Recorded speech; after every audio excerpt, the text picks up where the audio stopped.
Assalamualaikum warahmatullahi wabarakatuh.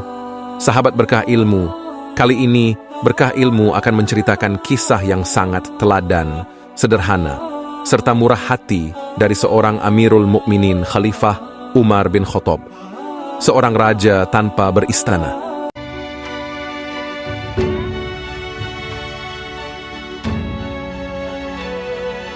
Umar bin Khattab adalah salah satu tokoh terkenal dalam sejarah Islam. Khalifah kedua setelah Abu Bakar As-Siddiq yang dikenal sebagai Amirul Mukminin ini mencontohkan kepemimpinan yang adil, tegas, dan bertanggung jawab. Di bawah kepemimpinannya Umar bin Khattab, Islam berjaya pada saat itu. Diketahui bangsa Romawi dan Persia, dua kekuatan super dunia pada saat itu, berhasil ditaklukkan tentara Islam di masa kepemimpinan beliau. Akan tetapi, Umar bin Khattab tetap menjaga kesederhanaannya, merakyat, dan tak jumawa. Umar tidak membangun istana megah untuk dirinya, tidak juga hidup bermewah-mewahan seperti raja-raja pada umumnya. Beliau seolah-olah memberi contoh, inilah Islam yang sebenarnya. Umar bin Khattab lahir pada tahun 523 Masehi. Umar berasal dari Bani Adi, suku Quraisy di Makkah. Sebelum menjadi Muslim, Umar bin Khattab berada dalam barisan Abu Jahal. Sangat keras, orang-orang yang sangat keras menentang dakwah Nabi Muhammad SAW. Mempunyai tubuh tinggi besar, kekar dan kuat dalam bertarung membuatnya ditakuti dan disegani orang-orang pada saat itu. Namun, setelah Umar memeluk Islam, beliau berada di barisan paling depan untuk membela Rasulullah SAW dan menjadi salah satu khalifah yang paling berpengaruh pada saat itu. Awal kisah Umar bin Khattab masuk Islam. Dikisahkan, sebelum memeluk Islam, pada saat Umar masih menjadi pengikut kaum kafir Quraisy bersama Abu Jahal dan kawan-kawan, beliau sangat membenci Nabi Muhammad SAW. Karena Nabi Muhammad dianggap sudah memecah belah kaum Quraisy karena dakwahnya dan membuat sebagian penduduk Makkah pada saat itu memeluk Islam dan meninggalkan agama leluhurnya, yaitu menyembah berhala. Pada suatu hari, Umar hendak ingin Nabi Muhammad SAW. Tetapi pada saat Umar akan pergi ke tempat Nabi Muhammad, ada seseorang yang tiba-tiba memberikan informasi bahwasanya adik perempuannya yang bernama Fatimah dan suaminya sudah memeluk Islam. Setelah mendengar informasi itu, Umar pun sangat murka dan langsung ke rumah Fatimah. Lalu di sana Umar melihat mereka sedang belajar Al-Quran kepada Khabab. Umar yang kesal langsung menampar saudaranya hingga tersungkur dan sampai berdarah. Umar merasa heran kepada adiknya ini. Agama apa yang mereka pelajari sampai berpegang teguh kepada keyakinannya. Lalu Umar pun merasa bersalah dan meminta saudara-saudaranya itu untuk menunjukkan di mana lembaran Al-Quran yang dibaca tadi. Tetapi sang adik tak mau memberikannya karena Umar dianggap belum mensucikan diri dari najis. Setelah itu Umar pun kemudian mandi dan membersihkan diri. Lalu setelah itu baru saudaranya mengizinkan untuk memegang lembaran Al-Quran yang tadi mereka baca. Setelah memegang salah satu lembaran Al-Quran itu, Umar melihat dan membaca salah satu surat, yaitu surat Toha, yang artinya, "Sesungguhnya aku ini adalah Allah, tidak ada Tuhan yang hak selain aku. Maka sembahlah aku, dan dirikanlah solat untuk mengingatku." Setelah membaca salah satu surat itu, hati Umar pun langsung tersentuh dan seolah-olah diberikan hidayah oleh Allah Subhanahu wa Ta'ala. Umar meyakini dan percaya itu bukanlah tulisan manusia. Mendengar perkataan Umar, Khabbab yang tadi bersembunyi karena takut, kemudian keluar dari dalam rumah dan berkata, "Wahai Umar, kabar gembira untukmu rupanya doa Nabi Muhammad SAW. Tadi malam telah dikabulkan. Nabi berdoa kepada Allah, ya Allah, kuatkan Islam dengan satu di antara Umar bin Khattab atau Abu Jahal, siapapun yang engkau sukai." Kemudian tak lama dari itu Umar bin Khattab langsung menemui Nabi Muhammad SAW dan bersyahadat di depan Rasulullah SAW.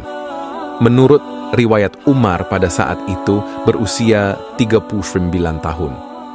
Berbeda dengan orang lain yang menyembunyikan keislamannya di awal-awal karena takut dimusuhi kafir Makkah. Tetapi Umar malah dengan lantang mengumumkan ke orang-orang bahwa dirinya sudah menjadi Muslim dan masuk Islam. Alasannya, dia sudah meyakini bahwa Islam benar dan kebenarannya harus disampaikan. Sayyidina Umar bin Khattab menunjukkan ketaatan yang sangat luar biasa kepada Allah Subhanahu wa Ta'ala dan Nabi Muhammad SAW. Beliau juga ikut hijrah ke Madinah saat diperintah dan tak pernah absen mendampingi Rasulullah di medan perang. Setelah wafatnya Nabi Muhammad SAW, Umar adalah salah satu sahabat yang sangat terpukul. Kemudian Abu Bakar menghiburnya. Pada saat itu muncul perdebatan di Madinah siapa yang akan mengambil alih tanggung jawab sebagai pemimpin. Setelah kepergian baginda Rasulullah SAW, pada saat itu kaum Ansor menginginkan kepemimpinan jatuh kepada mereka sebagai penduduk asli Madinah. Akan tetapi Umar bin Khattab menentangnya.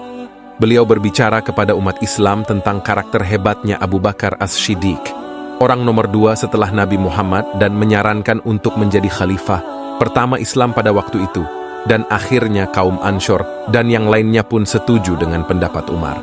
Lalu sebelum wafatnya Abu Bakar, beliau pun berpesan agar memilih Umar sebagai penggantinya. Tetapi Umar sempat menolaknya pada saat itu, namun Abu Bakar tetap kokoh dengan pendiriannya. Dan akhirnya Umar bin Khattab pun mengambil tanggung jawab menjadi khalifah kedua setelah Abu Bakar, dan beliau mengikuti jejak Nabi Muhammad SAW sepenuhnya. Sayyidina Umar membangun pemerintahan Islam dengan sangat kuat. Setelah takluknya Romawi di akhir kepemimpinan Khalifah Abu Bakar, Umar bin Khattab melanjutkan misinya untuk menggempur Persia. Hasilnya adalah runtuhnya Persia dan Bizantium di hadapan tentara Islam pada saat itu.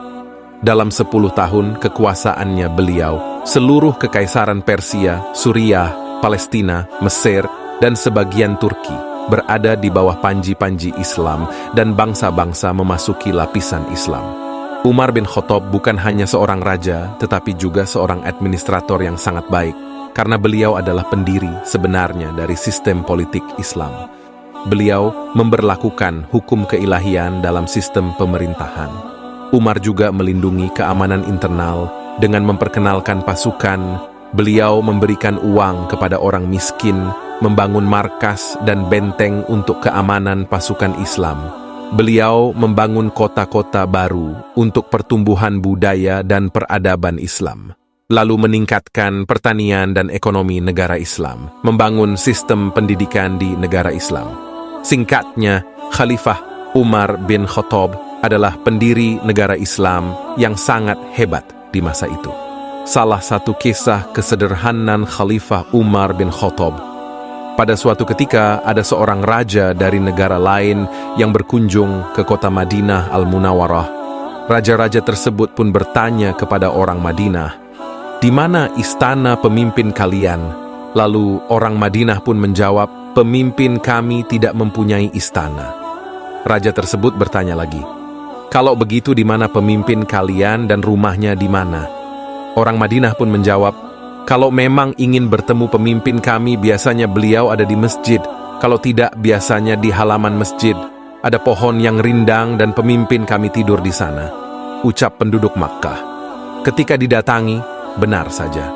Raja itu kaget dan terkagum-kagum melihat Umar, seorang pemimpin besar yang memiliki kekuatan terkuat di dunia saat itu, hanya tidur di halaman beralaskan tikar dan berbaur dengan masyarakat setempat. Tidak ada istana ataupun tempat kerajaan yang megah dan mewah. Ketika bertemu dengan Umar, raja tersebut mengatakan, "Engkau bisa tidur karena engkau telah berlaku adil. Sementara kami masih mengisyaratkan tidak adil, masih takut kehilangan tahta, jabatan, dan masih takut harta kita dicuri." kata sang raja tersebut. Wallahu alam bisawab, itulah tadi kisah singkat dari seorang khalifah, kedua umat Islam yang sangat kuat, pintar, gagah, tegas, tetapi mempunyai kepribadian yang sangat soleh, rendah hati, dan sederhana. Yang bernama Umar bin Khattab. Terima kasih sahabat berkah ilmu sudah menonton video ini. Sampai jumpa di video selanjutnya. Assalamualaikum warahmatullahi wabarakatuh.